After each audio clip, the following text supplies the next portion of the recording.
Hello everyone, स्वागत है आप सभी का पीसीएस बाई तरुण चैनल पर। जैसे कि आप सभी को पता है कि मध्य प्रदेश की जनजातियों का जो आपका यूनिट 10 है, इस परीक्षा धाम बुक के माध्यम से हम इसको जो है लगा रहे हैं।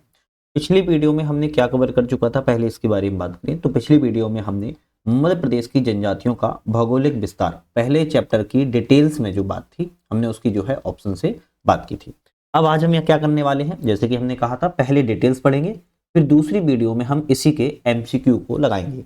और जब पूरा ये चैप्टर कंप्लीट हो जाएगा डिटेल्स प्लस एमसीक्यू से, तब हम फिर अपने सेकंड चैप्टर की तरफ बढ़ेंगे, जो कि संवैधानिक प्रावधान है। टोटल इस किताब में 12 चैप्टर है। 12 चैप्टर का मतलब हो जाता है कि हम 24 वीडियो में इसको जो है कवर कर देंगे। 24 या 23 वीडियो में कवर कर देंगे, क्योंकि लास्ट वाला ना फटाफट है, मतलब कि वन लाइनर है। तो इस तरीके से या तो 23 वीडियो में या 24 वीडियो में जो है हम पूरा कवर कर देंगे। तो आज के जो हमारा होने वाला है वो आपकी मध्य प्रदेश में जनजातियां भौगोलिक विस्तार, जिसकी हम डिटेल में बात ऑलरेडी पहले कर चुके हैं।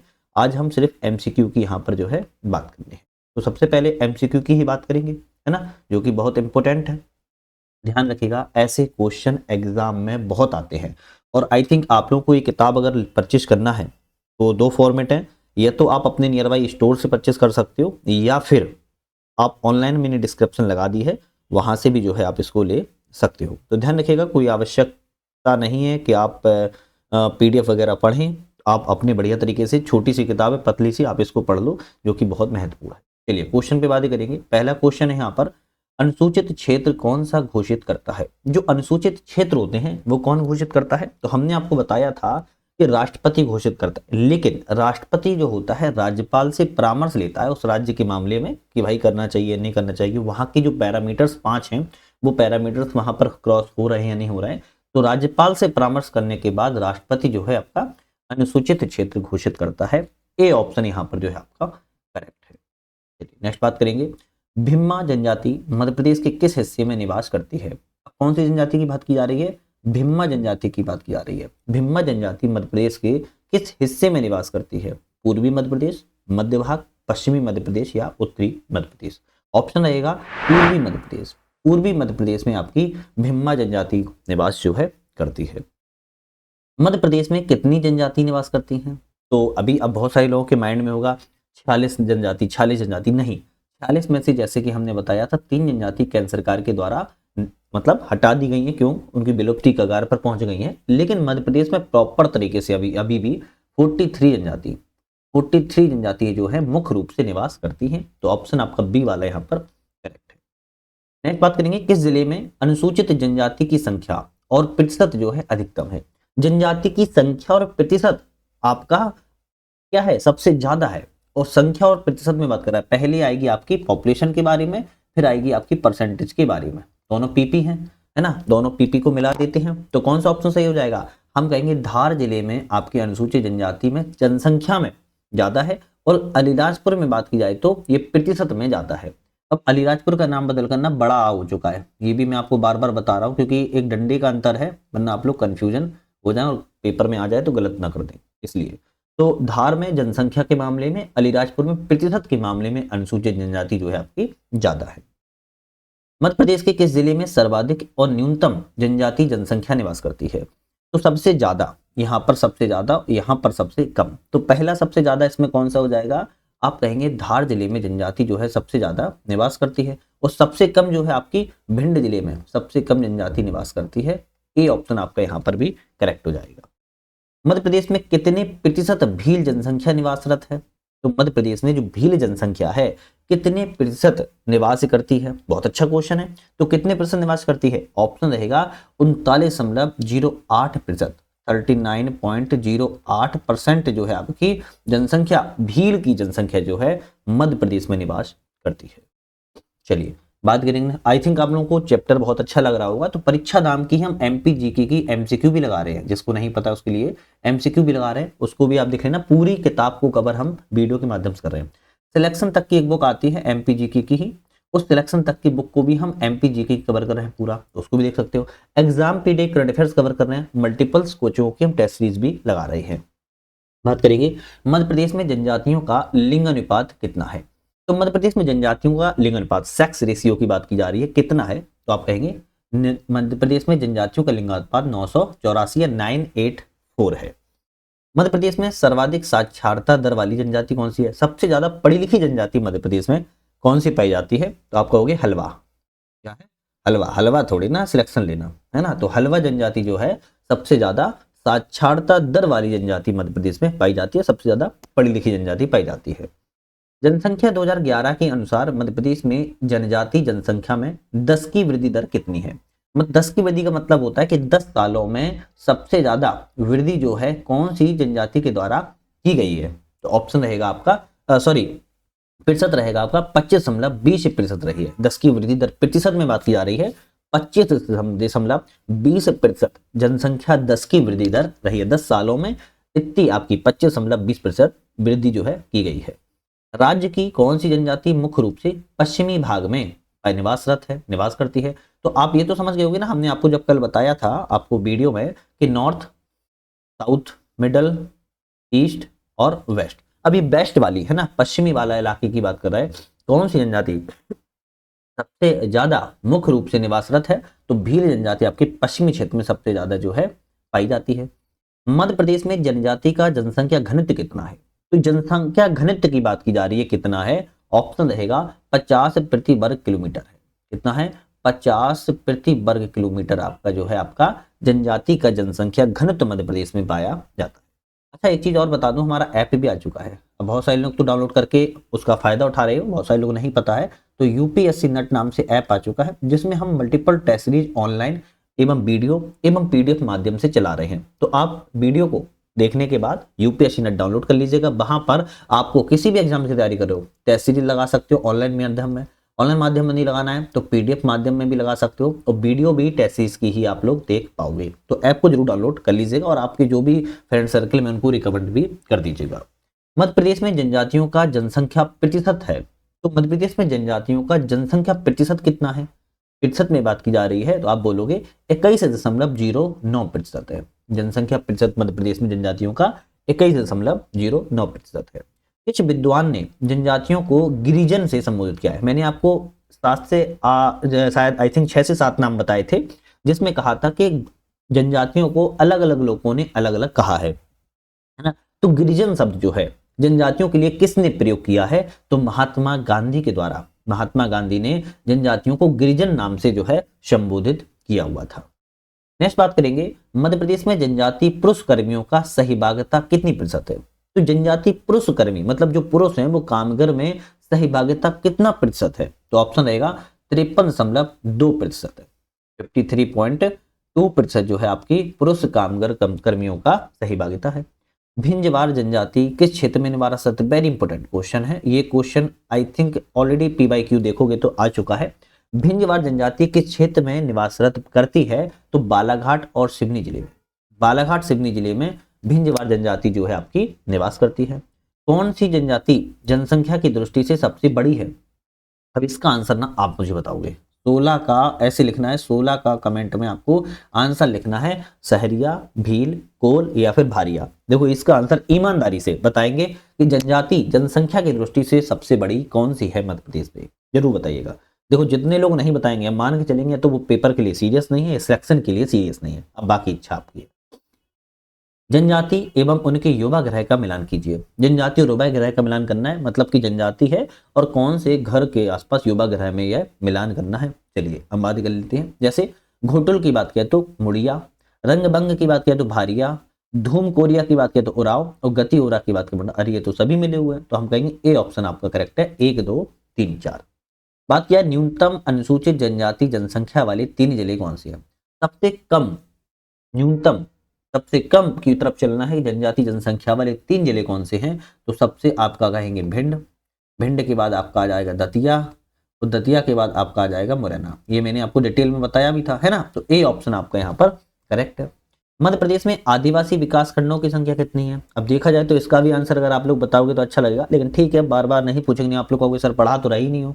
89 89 आदिवासी विकास खंडों की मध्य प्रदेश में संख्या पाई जाती है।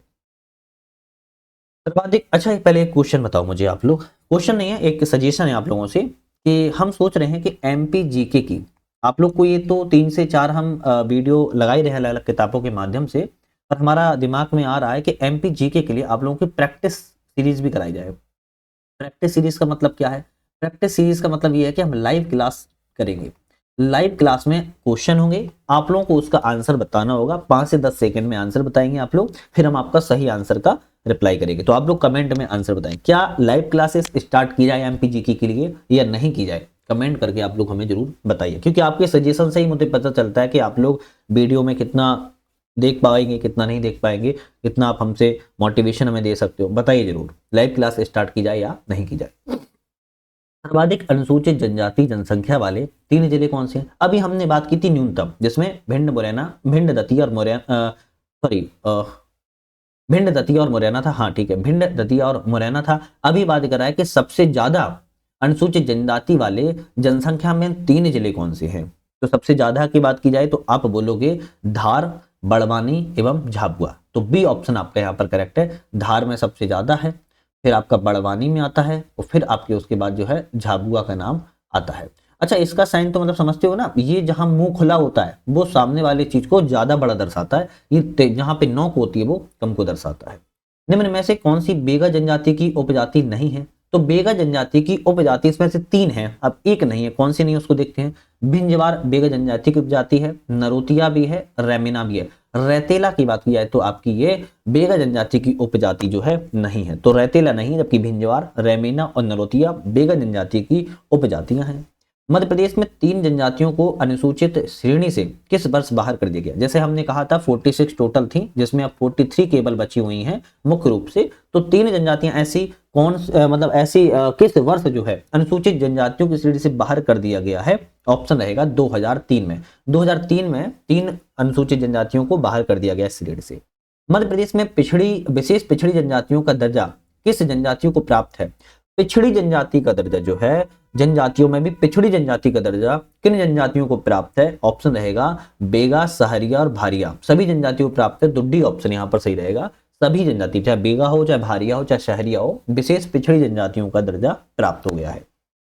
मध्य प्रदेश में 50% से अधिक अनुसूचित जनजाति जनसंख्या वाले जिले हैं। तो 50% से अधिक अनुसूचित जनजाति जनसंख्या वाला जिला मध्य प्रदेश में कौन सा है? ऑप्शन रहेगा चाहे धार हो, चाहे अलीराजपुर हो, चाहे आपका झाबुआ हो। यहाँ पर 50% से ज्यादा जो है आपकी अनुसूचित जनजाति पाई जाती है, इसमें भी डी ऑप्शन आपका करेक्ट है। नर्मदा नदी के दोनों ओर कौन सी जनजाति पाई जाती है? मान लो नर्मदा नदी बह रही है, तो इस नर्मदा नदी के दोनों ओर कौन सी जनजाति जो है आपकी निवासरत होती है या पाई जाती है? ऑप्शन रहेगा आपका गोंड जनजाति। कौन सी? गोंड जनजाति। बिंद सतपुड़ा पर्वत के आसपास के जनजाति का सकेंद्रण है। बिंद एवं सतपुड़ा पर्वत के आसपास कौन सी जनजाति का जो है सकेंद्रण है? आप कहेंगे गोंड जनजाति का सकेंद्रण है। वैसे मैंने आपसे कहा ये नर्मदा नदी है, अब ये आपका ऊपर जो जाएगा बिंदन और नीचे हो जाएगा आपका सतपुड़ा। अब ये जब मैंने कहा कि दोनों ओर, तो दोनों ओर क्या हो रहा है? बिंदन एवं सतपुड़ा, या कह लो कि नर्मदा के दोनों ओर आपकी गोंड जनजाति निवासरत होती है, गोंड जनजाति निवासी करती है। तो ना क्वेश्चन घुमा फिरा के आ सकता है। मध्य प्रदेश के किस क्षेत्र में सबसे कम जनजाति जनसंख्या निवासरत करती है? तो किस क्षेत्र में सबसे कम जनजाति जनसंख्या निवासरत करती है? हमने आपको डिटेल वाली वीडियो में बताया था, उत्तरी क्षेत्र में, जो आपका बुंदेलखंड क्षेत्र वाला पड़ता है, यहाँ पर जनसंख्या जो है सबसे कम है। निम्न कथनों पर विचार करें, सही उत्तर का चयन करना है। चलिए बात कर लिए, विचार करते हैं। भील जनजाति पश्चिमी भाग में निवासरत है, तो आपका ये मान लो मध्य प्रदेश है, ये पश्चिमी वाला जो भाग है यहाँ पर भील जनजाति है। कोरकू जनजाति दक्षिण भाग में, तो ये दक्षिणी वाला भाग है यहाँ पर कोरकू जनजाति करेक्ट है। माझी जनजाति उत्तरी जिलों में, बिल्कुल ये उत्तरी वाला जो भाग है यहाँ पर माझी जनजाति। तीनों ऑप्शन आपके करेक्ट है, तो डी ऑप्शन यहाँ पर जो है सही हो जाएगा। कौन सी बुनकर का कार्य करती है? तो बुनकर के रूप में पनिका, सोनूर, खैरवार या प्रधान, इनमें से पूछ रहा है कौन सी जनजाति जो है बुनकर के रूप में कार्यरत है? तो पनिका जनजाति कार्यरत है। निम्नलिखित कथनों पर विचार करें और इनमें से कौन सा कथन जो है सही है? चलिए विचार करते हैं, इनमें से कौन सा कथन करेक्ट है। तो अगर हम विचार करें इनमें से करेक्ट ऑप्शन की, तो कोरकू जनजाति का निवास नर्मदापुरम से खंडवा तक है, मैंने आपको बताया था दक्षिण में है, बिल्कुल करेक्ट है। दक्षिण पूर्व क्षेत्र की जनजाति बैगा है, बिल्कुल। दक्षिण साउथ ईस्ट की बात करोगे तो बैगा जनजाति निवास करती है, तो सी ऑप्शन आपका करेक्ट है। रीवा जिले के कुंदेर समुदाय किस लिए प्रसिद्ध है? तो रीवा जिले का जो कुंदेर समुदाय है, ये बात कर रहा है किस लिए प्रसिद्ध है? किस लिए प्रसिद्ध है? सुपारियों की कलाकारी के लिए प्रसिद्ध है। इसके लिए सुपारियों की कलाकारी के लिए प्रसिद्ध है। निम्नलिखित में से कौन सा सही सुमेलित नहीं है? यहाँ पर सही कौन सा नहीं है? तो भिलाला पश्चिमी जनजाति क्षेत्र, ये तो करेक्ट है। खैरवार ये दक्षिणी नहीं, खैरवार आपकी दक्षिणी नहीं है ना, खैरवार आपकी उत्तरी में भी पाई जाती है। सौर उत्तर पूर्वी जनजाति क्षेत्र करेक्ट है, सहरिया उत्तरी जनजाति क्षेत्र, तो खैरवार नहीं है आपकी। पश्चिमी मध्य प्रदेश में राज्य की कितनी जनजाति जनसंख्या निवास करती है? तो पश्चिमी मध्य प्रदेश में पूछा है राज्य की कितनी जनजाति जनसंख्या निवास करती है, आप कहेंगे राज्य की 1/3 से ज्यादा, 1/3 से ज्यादा जो है आपकी जनजाति पश्चिमी क्षेत्र में निवास करती है। मध्य प्रदेश में अनुसूचित जनजातियों की नगरीय जनसंख्या है, तो मध्य प्रदेश में अनुसूचित जनजातियों की नगरीय जनसंख्या पूछ रहा है कितनी है, नगरीय जनसंख्या कितनी है, तो 6.8% है, 0.8% आपकी जनजातियों की नगरीय जनसंख्या के रूप में जानी जाती है। मध्य प्रदेश में सर्वाधिक आदिवासी विकास खंड वाला जिला कौन सा है? जैसे आपने बताया था 89 आदिवासी विकास खंड है, लेकिन सबसे ज्यादा आदिवासी विकास खंड कहां पर है, तो धार जिले में है, और धार जिले में ही जनजाति जनसंख्या ज्यादा है। मध्य प्रदेश में अनुसूचित जनजाति की विधानसभा और लोकसभा में आरक्षित सीटें कितनी हैं? विधानसभा और लोकसभा में आरक्षित सीट है, तो विधानसभा में 47 है और लोकसभा में 6 आरक्षित सीटें हैं, तो ऑप्शन रहेगा बी ऑप्शन आपका यहाँ पर करेक्ट हो जाएगा। कौन सा? बी ऑप्शन करेक्ट हो जाएगा। बात करें किस पंचवर्षीय योजना में जनजाति उप योजना की रणनीति तैयार की गई, तो कौन सी योजना में की गई थी? ऑप्शन रहेगा 5वीं पंचवर्षीय योजना में जनजातियों के लिए योजनाओं को रणनीति को तैयार किया गया था। छिंदवाड़ा जिले की पातालकोट क्षेत्र में कौन सी जनजाति का बाहुल्य, मतलब कि कौन सी जनजाति ज्यादा जनसंख्या में पाई जाती है छिंदवाड़ा जिले के पातालकोट क्षेत्र में? ऑप्शन रहेगा भारिया जनजाति छिंदवाड़ा जिले के पातालकोट में सबसे ज्यादा निवासरत करती है। तो ये आप देखो एमपीपीएससी 2025 में ही क्वेश्चन आया हुआ है, तो ये इंपॉर्टेंट है। तो हमने आज यहाँ पर पहले चैप्टर की डिटेल में भी बात कर चुके हैं और आपकी एमसीक्यू भी लगा चुके हैं। अब हमारी जो नेक्स्ट वीडियो आएगी इसमें हम जनजातियों से संबंधित प्रावधानों के बारे में बात करेंगे, और ये चैप्टर थोड़ा सा बड़ा है, तो इसको थोड़ा सा आपको बहुत अच्छे से देखना होगा। और इससे भी बड़ा चैप्टर है तीसरा वाला, जो कि बहुत ही ज्यादा महत्वपूर्ण है, इसको 5 स्टार देना तब भी कम है। तो ये तीसरा चैप्टर जो है बहुत इंपॉर्टेंट है, ध्यान रखिएगा, है ना, बहुत इंपॉर्टेंट है। और इसकी शायद हमें लगता है कि 2 पार्ट में कवर करना पड़ेगा डिटेल को ही, डिटेल इसकी बहुत ज्यादा है, क्योंकि प्रत्येक जनजातियों का अलग अलग विवरण है। अब मध्य प्रदेश में 43 जनजाति हैं, अब 43 का पूरा विवरण समझो तो बहुत ज्यादा डिटेल हो जाती है, तो इसलिए 2 पार्ट में भी हो सकता है आ जाए। तो नेक्स्ट वीडियो को देखने के लिए चैनल को लाइक शेयर सब्सक्राइब करके बेल आइकन प्रेस कर लो। साथ में आपको मल्टीपल्स वीडियो चल रही हैं, उसको भी देख लेना, एग्जाम्स के पॉइंट ऑफ व्यू से वेरी वेरी इंपॉर्टेंट है। इस चैनल पर आपको सिर्फ पढ़ाई से संबंधित कंटेंट मिलता है, ऐसा नहीं है सिर्फ यहाँ पर आपका हंसाने वाला कपिल शो चल रहा है। तो आज के लिए बहुत बहुत धन्यवाद।